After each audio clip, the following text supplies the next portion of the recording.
Nigeria has come a long way from independence to civil war and right now in the democratic regime. See, we're talking from human rights to long-standing rule of 24 years of democracy. Nigeria's achievements keep on growing and they're just innumerable. But now we're taking a ride on the achievements of Nigeria today, on today's life this beautiful morning. This is a special edition of Today's Life, June 12th edition. I hope that you enjoy this ride with us. Yes, we're going to be talking about the achievements of Nigeria today. And unfortunately today I just have one person today. I have Solomon Sambe. Good morning. Good morning, Prudence. It's a pleasure to be here. Happy Democracy Day to you, and to our viewers, Happy Democracy Day to all of you. It is a day that Nigerians are looking forward to hear the president's speech, what he has to offer, for the people, seeing that, we are into a very fresh regime, they just saw in May 29, and today we are talking Democracy Day. And then, Democracy Day, initially it was celebrated May 29, but thank God to the former president, which he thought it wise because of the agitation around the issue of June 12th, which generated from the 1993 general election, which Abiola, was elected, Abiola with the joint ticket with Babagana Kingibe, and then followed the notification by IBB, and that didn't go well with so many people. They felt he won the election hands down, but the then military regime felt no, there was some irregularities, and then they feel they should nullify the whole thing, and then followed by his arrest to his death, and then people feel like the military regime didn't do justice to democracy and to Abiola in particular, and then not Abiola alone, extended to Southwest, which they feel they are being marginalized. That was the time that they're supposed to rule this country, and then this is how they came. So much agitation, and then former President Muhammadu Buhari thought it wise and said, well, why not? Let's honor the man with the Democracy Day officially that we'll celebrate that day, and I think it has come to stay. Yeah, it does look like it has come to stay. A lot of people were speculating that that date, the 12th of June being the Democracy Day, might be overturned. But from the look of things, it's not going to be. It looks like June 12th has come to stay, because word on the street says that June 12th is by far the freest and fairest election that has held in Nigeria.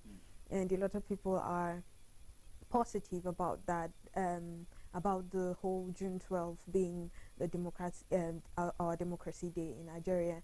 And I think that for today being the first Democracy Day that our President Bola Ahmed Tinubu is actually giving a speech, people were really anticipating his probably be bringing that up later in the show, sure, so that you get to hear what our president has to say about the democracy of Nigeria. But we all agree that for a country to have this years of democracy, it does look like democracy has come to stay, and we are hopeful that this is going to grow to a better level, and that our democracy is just continue to.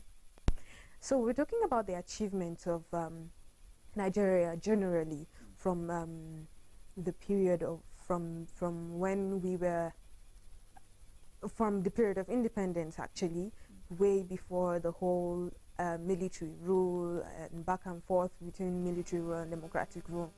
And we're talking about how far Nigeria has come so far. how far, and especially how has the regime of the democracy really helped us better than the military, or that's what people are saying a lot out there, though, that the military rule did a lot of harm, and they feel like democracy was the best thing that has happened to Nigeria. That's possibly true, but sometimes arguments just continue to go back and forth, back and forth. There were, yes, especially with the elections that ran down, which we have Bola Ahmed team coming out victorious of the election. There were a lot of controversies around that election period. However, some people are still of the opinion that the elections was actually free and fair.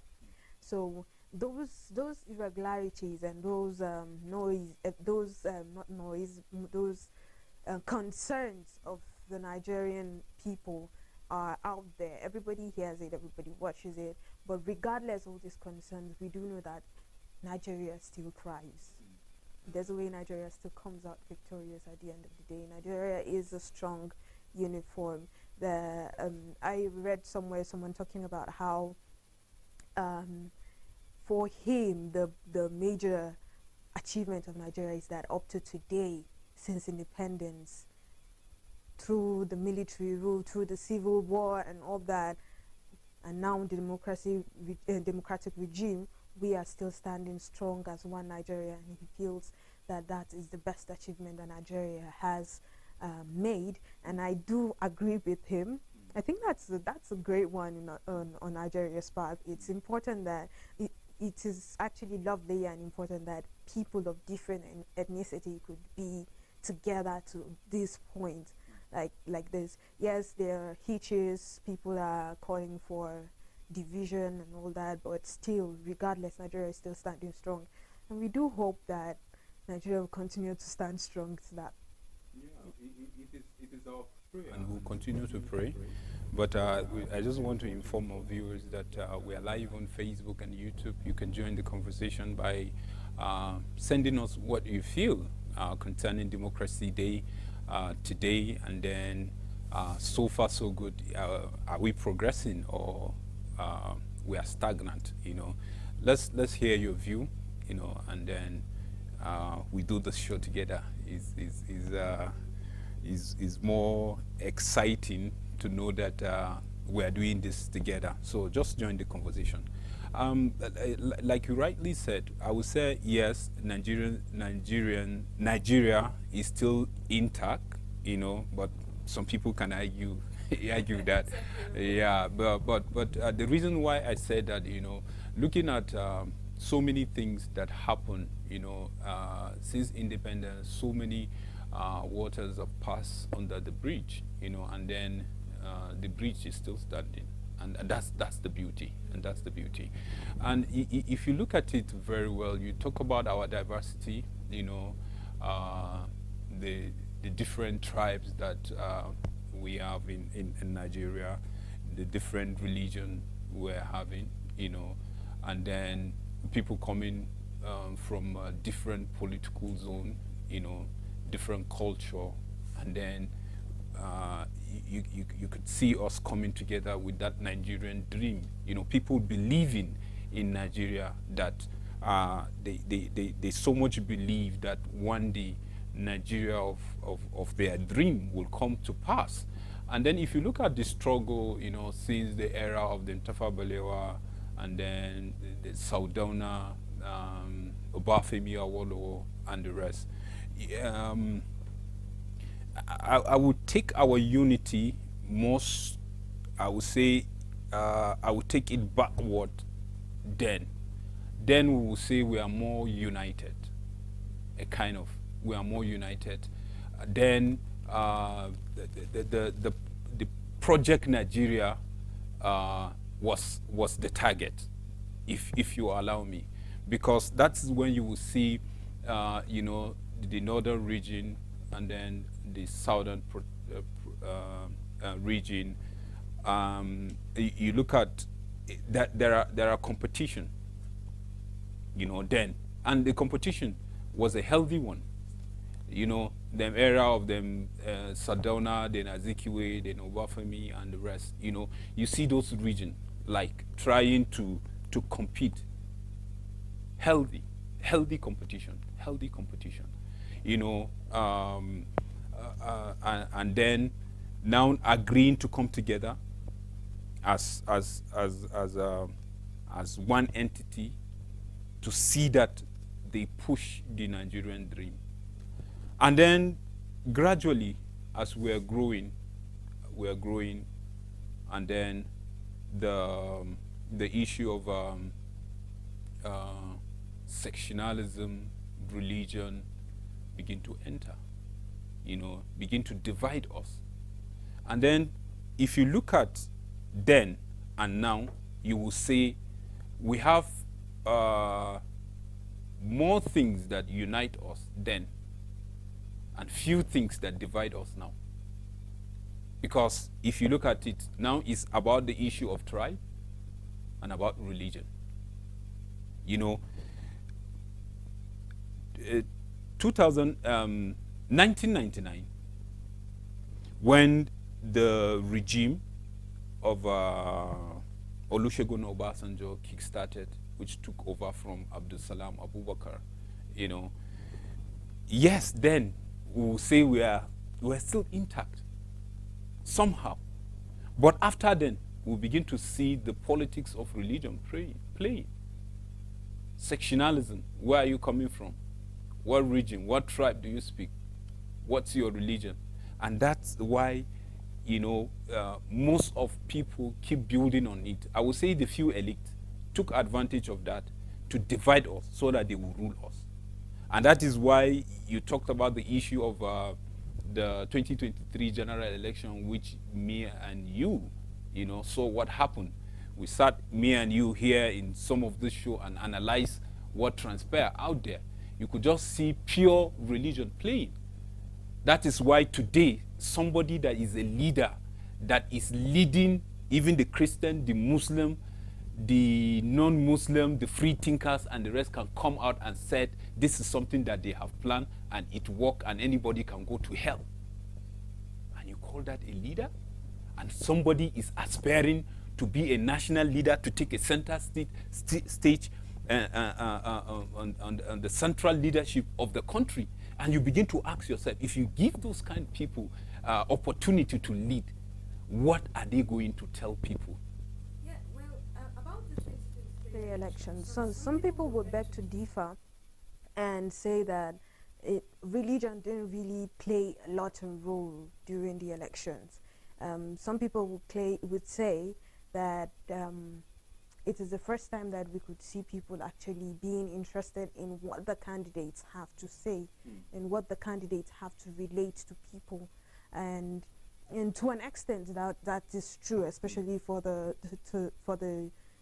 younger generation. To an extent, a lot of people were trying to find out, what is this person saying that he's bringing to the table? Should I vote for this person because of what he's bringing to the table or not? And that's how a lot of people went to the polls and voted. However, yes, it did seem like religion did play a serious role in this the elections that just concluded.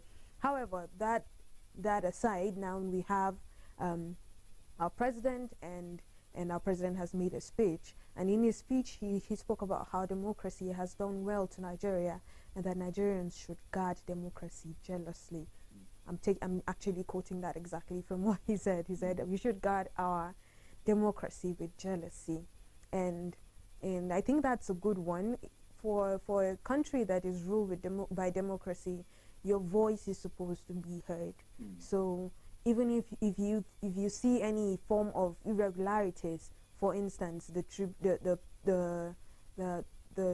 parties that lost the concluded elections have taken their cases to the tribunal. Although yes, right now we have a president that is there sitting, but then there's still a case against him and his party in the tribunal.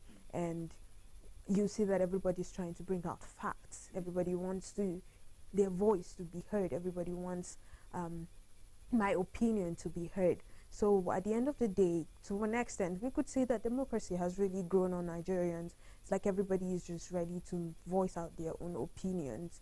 and make themselves heard. So we're hoping that we would grow in that way.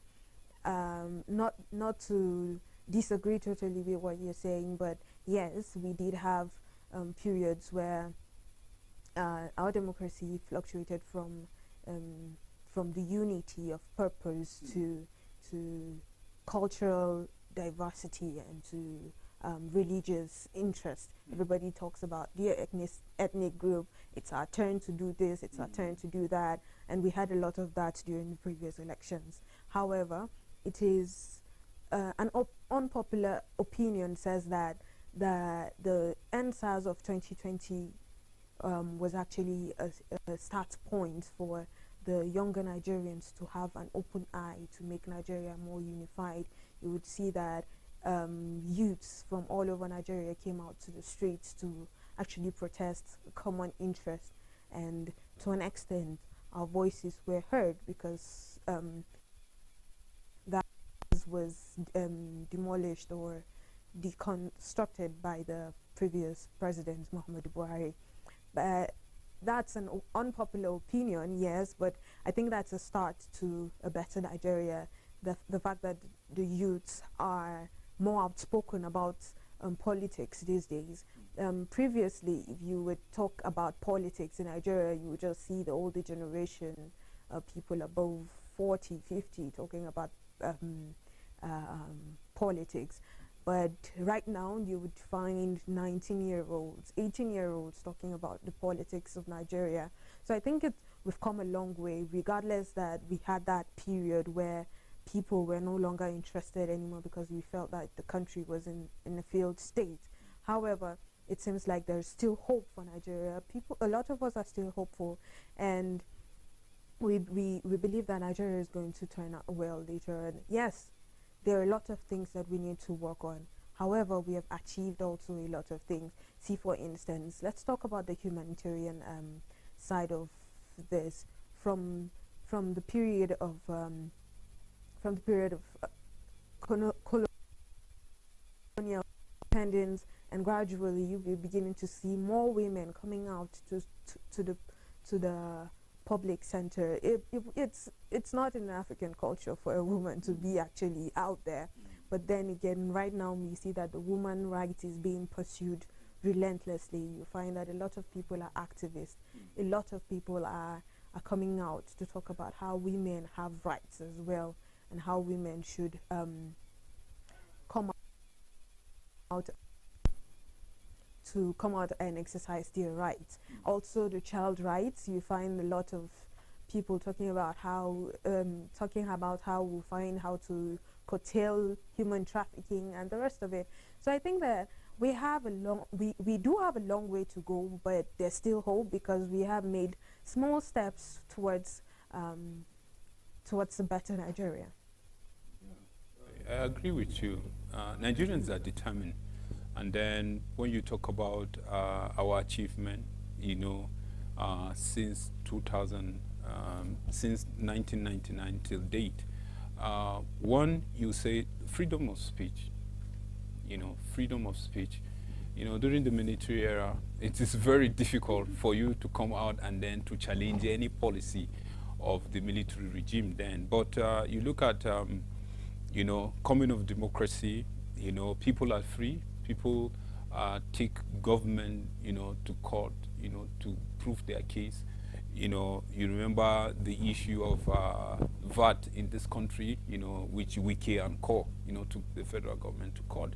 It can't happen during military era. Well, that's an achievement. And then you see people like Falana, very loud, criticizing the policies of the government, which is anti-people, and then you hear politicians from different political party, airing their view, challenging, even the ruling party, which that's the beauty of democracy, that freedom. And that is the reason why up to today you can still hear people talking about policies of government, how it affected the masses. and then they will tell you this is anti-people. You remember when the currency swap came, the saga, some people up to now, they are being crushed, and they are being crushed forever. Some are struggling to come up because of how the policy came, and it hit them, so badly. And people took even the federal government, the president, and then the governor, central bank to court. You remember the El Rufai and Co., that went to the Supreme Court to reverse the whole issue that, somehow, gave the masses a little relief that this issue of Naira swap was shifted to December, this year. By now we should have not been talking about the issue of all currency by now, but now they go hand in hand simply because some people took the president to court and challenged the policy, the decision he made at that time, and then you see that is the beauty of democracy. And when you see people acting that way, you will know that Nigerians, they really want this country, because we don't have any country. This is the only country we have. But it's just that there's no country that will grow without challenges, and then facing her challenges. The issue of insecurity that affected the agricultural sector, that so many of our farmers, cannot even go to farm, the headers and the farmer clash and the rest that, almost brought this country to her knees because of the persistent, clash, with the farmers and then the headers. You talk about kidnapping, talk about cattle rustling and the rest. That alone, almost brought us to our knees. But thank God, to the security agencies, they are at least up and about, and they are trying to make sure that they curtail this issue of insecurity, to the barest minimum. They try to make sure that they follow this, let's say, people that don't wish this country well, because a country cannot thrive with insecurity everywhere, because you need stability. How can you get stability when there's crisis? And when there is insecurity everywhere, it goes hand in hand with poverty. Yes, because it will stop people from doing the legit work that they are doing. Like the farmers, for instance. What do you expect them to do? They will eat. They will take care of themselves. They will wear clothes. They will go to hospitals. And what do you expect? Before you know it, they will look for other means. And that is what is happening. And then, this country, the chunk population is being constituted by youth. You talk about the issue of NSAS, which the government thought it wise the way they handled it. It would have been something else. By now, we wouldn't have been talking Nigeria, but the way they handled it. And then, thank God for this president, when he was given the certificate of return. I remember he said he's going to work with the youth. He said he had their voice. He had them so loud. That's what he said. And then he promised to make the government inclusive, that the youth will have a space to even participate and contribute to their own quota, And these are things that we are looking forward to see. Who are the people that are really, really hungry? They want to give back to this country, not people that want to take from this country. Who are those people? Identify them, bring them on board. Some people don't want to be in government, but they just want a situation whereby they have a level playing ground. Like everywhere is calm. They can do their business, and then nobody is challenging them. They are not afraid of going from one part of the country to another, And once you create that kind of environment, investors will come. And then the economy, people will invest in your economy, and then definitely it will boost your GDP. So these are things that we are looking we're looking for, and Nigerians are really, really yearning for this positive change. Nigerians don't care whether you are a Christian or Muslim, you are ruling them. All they are after, these countries that are working, that people are jackpotting left, right, and center, you know, why can't it work? And why can't our own work? It's possible, because that place that is working is not angels that are ruling there, they're people.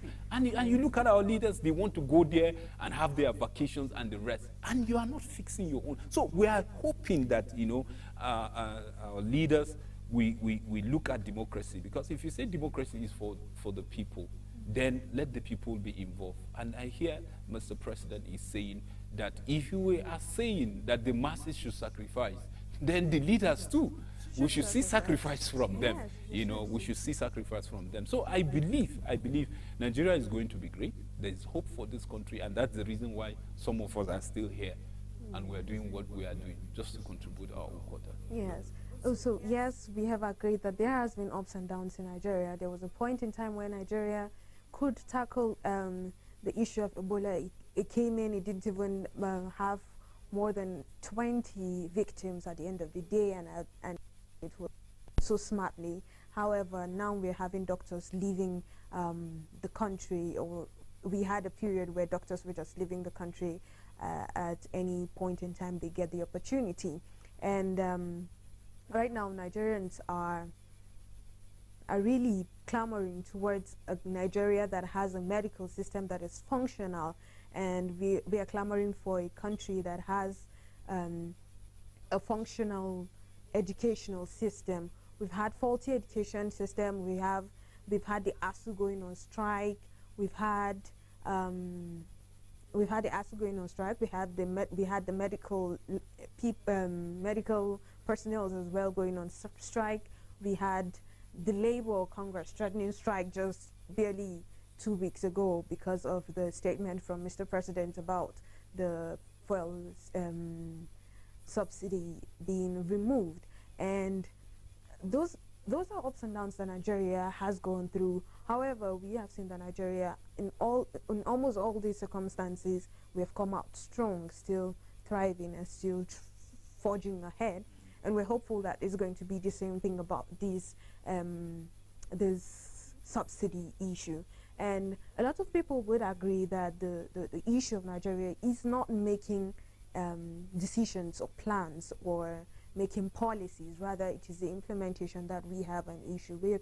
And now we are hopeful that this regime would work on that, because from the speech of Mr. President, it looks like he has a heart of he has Nigeria at heart, and we are hopeful that these things would work out well.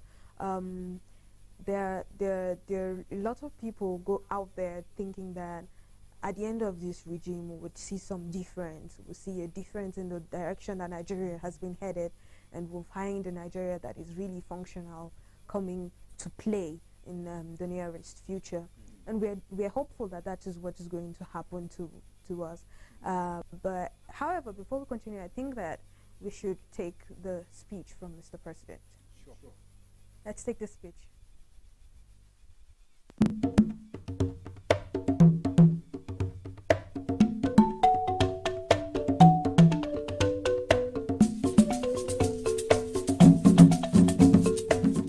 Fellow Nigerians, it is exactly 3 decades today that Nigerians went to the polls to exercise their inalienable right to elect a president of their choice to lead the transition from military dictatorship to a representative government of the people.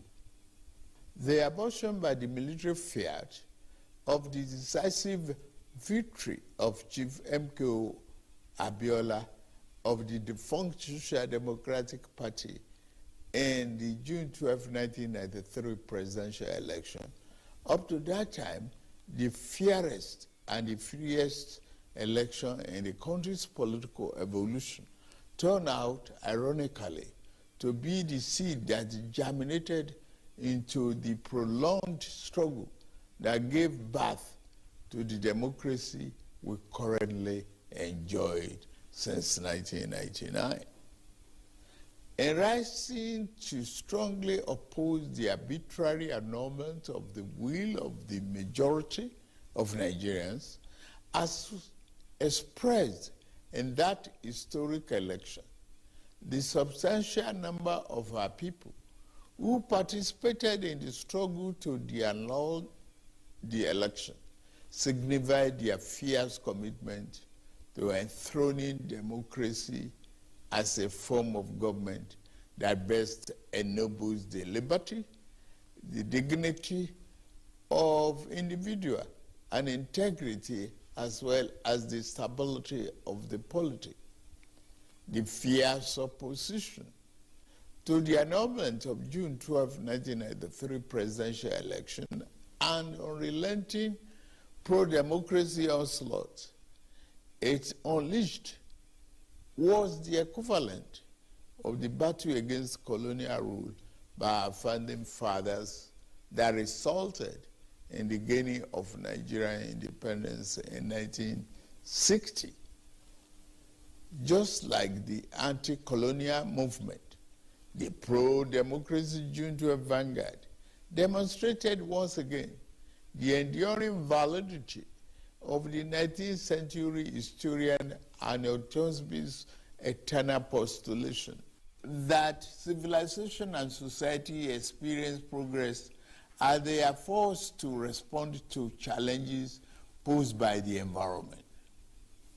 The unjust annulment of a widely acknowledged free and fair election was a challenge that elicited resistance by a resurgent civil society, leading ultimately to the attainment of our second independence, as exemplified by the return of democratic governance in 1999.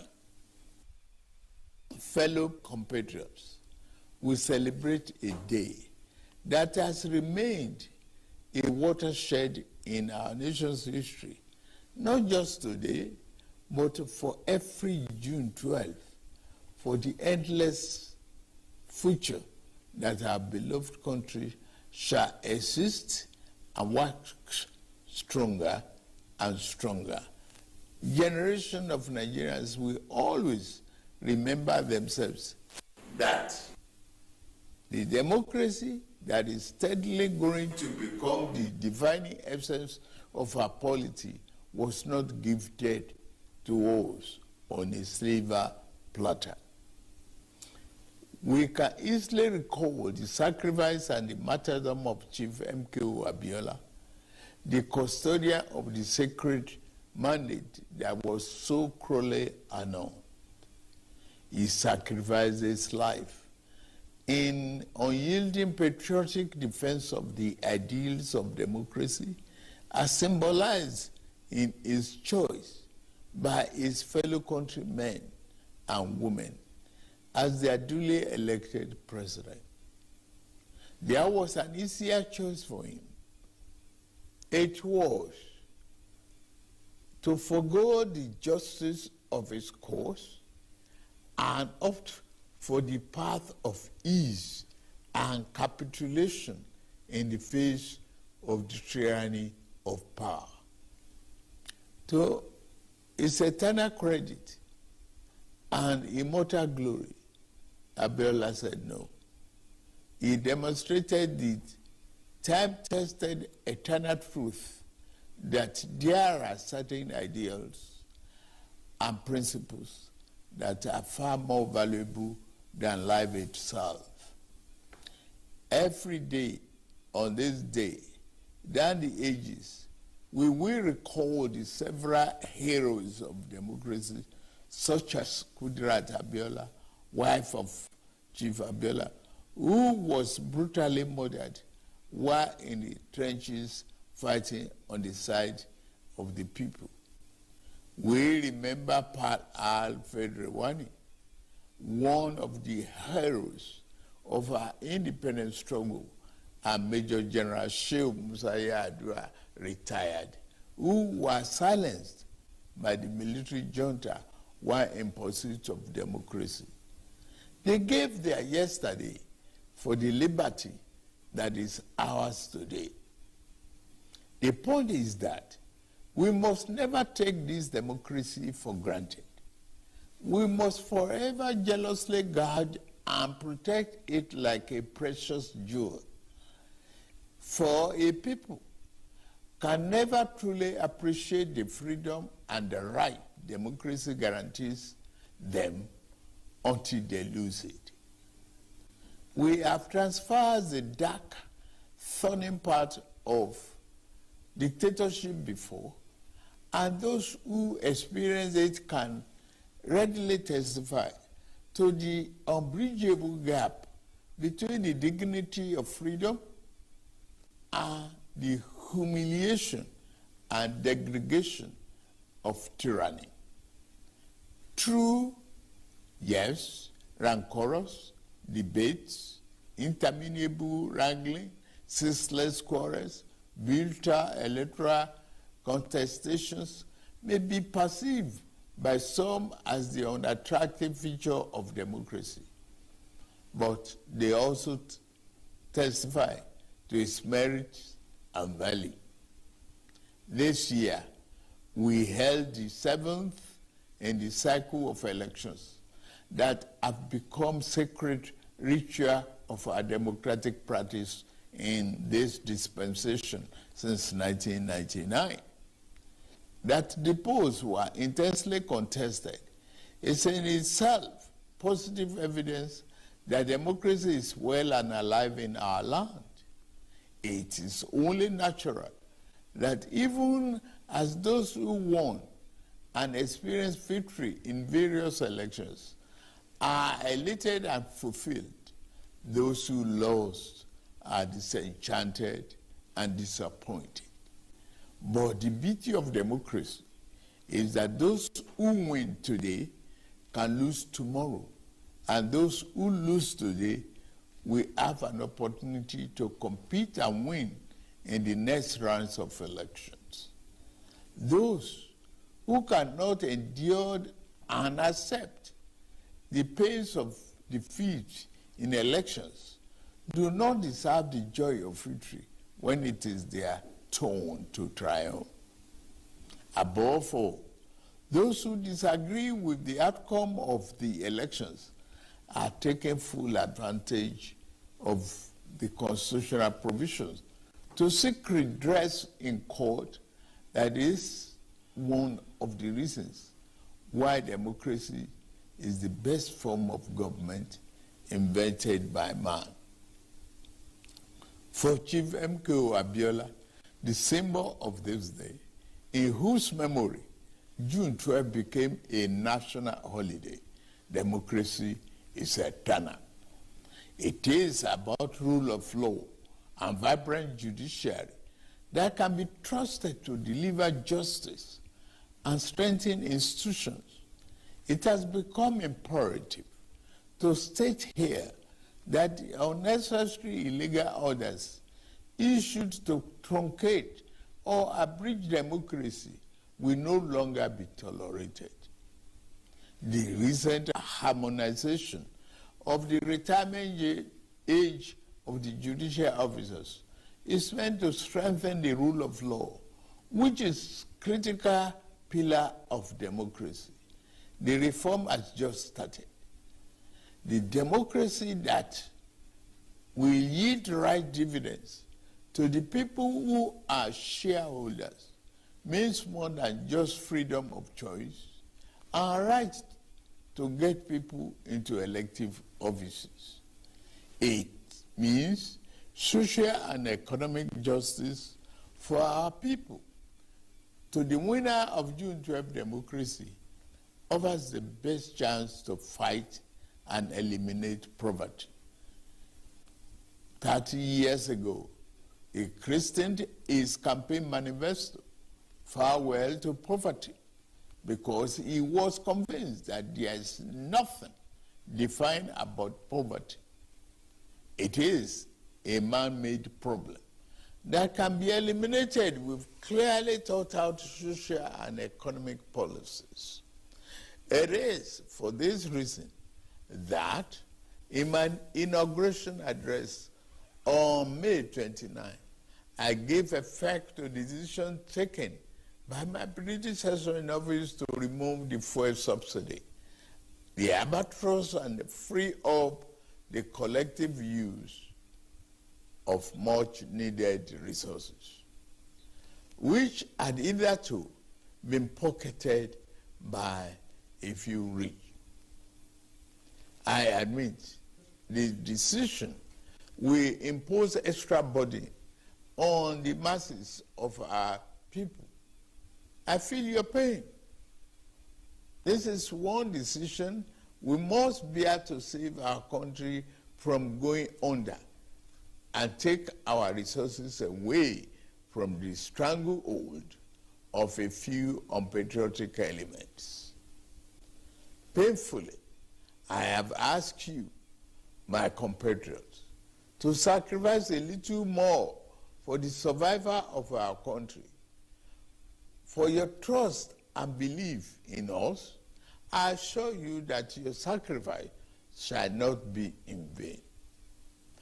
The government I lead will repay you through massive investment in transportation, infrastructure, education, regular power supply, healthcare, and other public utilities that will improve the quality of lives.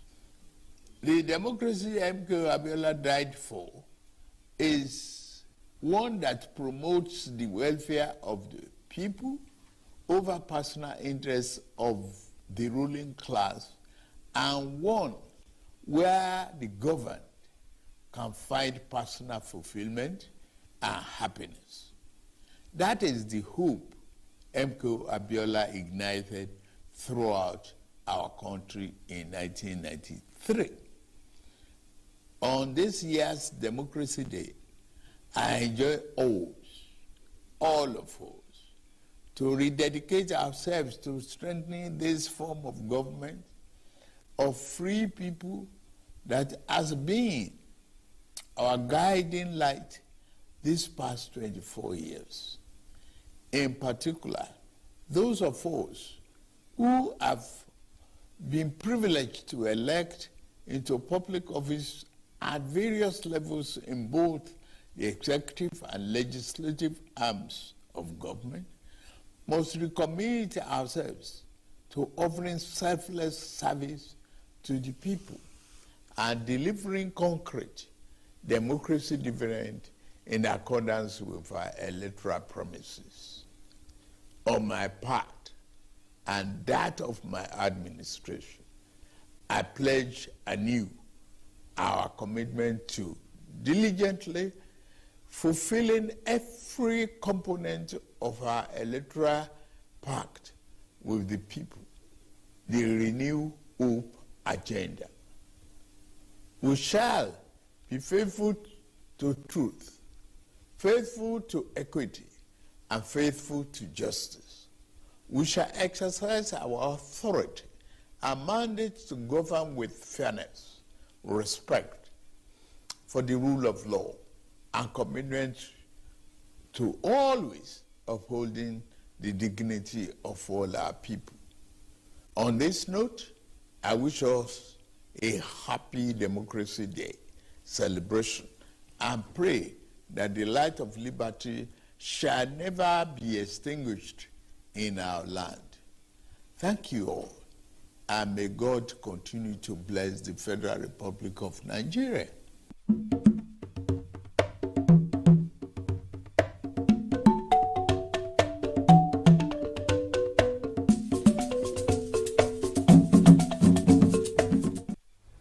Say amen to that prayer. What a powerful speech by Mr. President Bola Ahmed Tinubu, GCFR. And following his speech, he talked about the rule of law. He talked about fairness. He talked about justice. And then these are powerful words that Nigerians have been clamoring. Nigerians have been saying, asking questions, where are the three pillars that is holding this country? Fairness, and justice. And justice, where are they? Because they seems like they don't longer exist, And I hear him, talking about them with passion, And this could this be the renewed hope, Well, that's what's going on a lot of Nigerians' minds. Like anybody who listens to this would probably be like, okay, so we've heard this a number of times, but how well are they going to implement this? He says he has a lot of things that he wants to do for Nigeria, and he's asking on the citizens, he's calling on the citizens to be patient, especially concerning the subsidy issue. However, Nigerians don't want to just hear. They want to see it being acted out. You want to see everything being implemented. So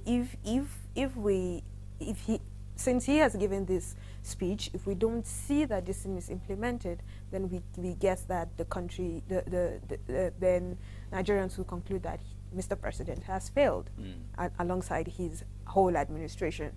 But away from that a little bit, we were talking about how the achievements of Nigeria for this period.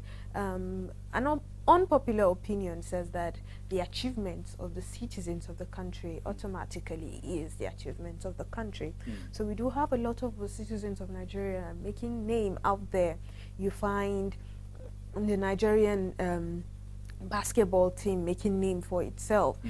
That's in the sports area. You find a lot of Nigerians being in the medical line out there. You find Nigerians really thriving outside the borders of Nigeria, and for a lot of people that's a plus for Nigeria. It's an achievement to hear that the name Nigeria or the flag Nigeria is flying high, and I think that's a great one, that we have people who have the country at heart, regardless of the fact that they are not at home at this moment, but out there they still think of home. And they're ready to give their all to give the name of Nigeria, to give Nigeria a name that cannot be contended with. Yeah, and you see, when you say Nigeria, the giant of Africa, some people will doubt you. Not because they don't see the result out there. Look at people like Okonjo-Iweala. Look at people like Quesley. Look at people like Amina, Amina Mohammed in the United Nations.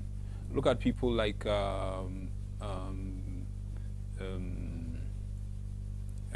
Chima Amanda, people that are projecting the name of Nigeria out there, in a positive light. Look at people like Adeshina, in the African Development Bank. These people are wonderful people, are doing great. They are really representing this country well. And that's the caliber. These are just few. These are just gave few. A list of few. We have so many of them. Some are just down there quiet, doing their thing, doing their exploit, but they are doing great. But you see, all this, you have to harness this, look at it, bring it in one place, and then give them, like I rightly said, give them the elaborate training ground that they will give out their best, And then if you talk, you are talking about those that are in diaspora.